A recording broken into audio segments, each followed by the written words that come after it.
Iya, pemirsa, meski Indonesia sudah masuk dalam jurang resesi ekonomi, namun pertumbuhan ekonomi mulai membaik. Dan pemerintah pun masih memiliki instrumen fiskal yang cukup untuk terus memperkuat kinerja ekonomi Indonesia ke depannya.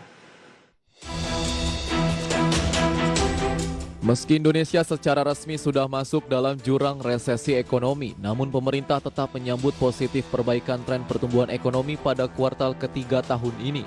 Pertumbuhan ekonomi Indonesia dalam 2 kuartal berturut-turut tumbuh negatif, di mana pada kuartal 2 minus 5,32%, kemudian kuartal 3 minus 3,49%. Pemerintah menilai masuknya ekonomi Indonesia ke zona resesi bukanlah akhir dari segalanya.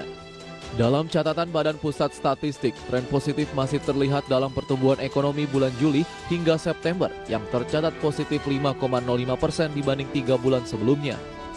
Menteri Keuangan Sri Mulyani Indrawati dalam konferensi pers virtual mengatakan situasi pemulihan saat ini diyakini sebagai awal dari proses pemulihan ekonomi ke depan. Hingga kini, pemerintah memiliki instrumen fiskal yang cukup untuk terus memperkuat kinerja ekonomi ke depannya.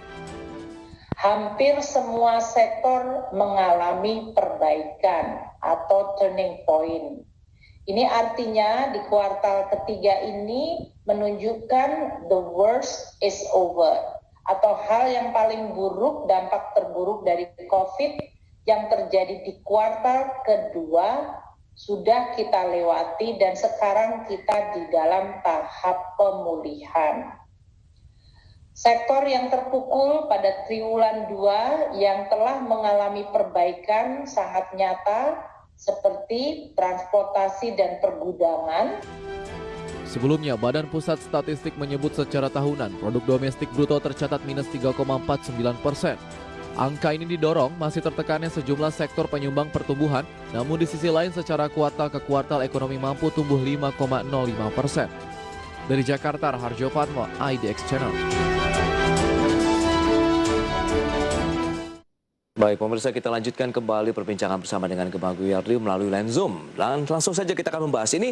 Pemerintah sudah menyebutkan the worst is over begitu dari Menteri Keuangan Sri Mulyani. Mas Gemma, bagaimana Anda melihat memang pertumbuhan ekonomi Indonesia meskipun masuk ke dalam jurang resesi tapi terus struggle begitu, terus berupaya untuk mengangkat laju perekonomian kita, terus bergerak dengan beragam program-program stimulus yang sudah diberikan baik dunia usaha maupun individu masyarakat Indonesia, Mas Gemma. Ya, kalau kita bicara the worst is over, sebenarnya ada benernya. The worst itu kan berarti kata kuncinya adalah yang terburuk. Tetapi bukan berarti yang buruk itu udah berlalu. Kita masih ada 2021, kondisi virus ini yang belum jelas, dan gosipnya katanya ya masih belum tentu benar. Kita melihat di tahun depan tuh masih ada orang yang punya rencana big plan, itu akan ada another new viruses yang akan masuk di menyusul daripada COVID-19 ini. Jadi ketidakpastian itu masih akan mewarnai di tahun depan. Dan recovery daripada kehancuran COVID. Kemarin kalau kita lihat sekarang Indonesia memang getting better ya dengan minus 349. Tetapi bukan berarti ekonomi udah kembali pulih, consumer spendingnya harus di-fill. Iya, menurut saya kalau the worst sudah lewat itu benar, tapi bukan berarti masyarakat bisa santai-santai. Dan dukunglah itu Omnibus Law, terus kemudian dengan adanya corporate tax cut itu membuat environment daripada investment akan baik, dan itu yang akan recovery pertumbuhan ekonomi kita nantinya.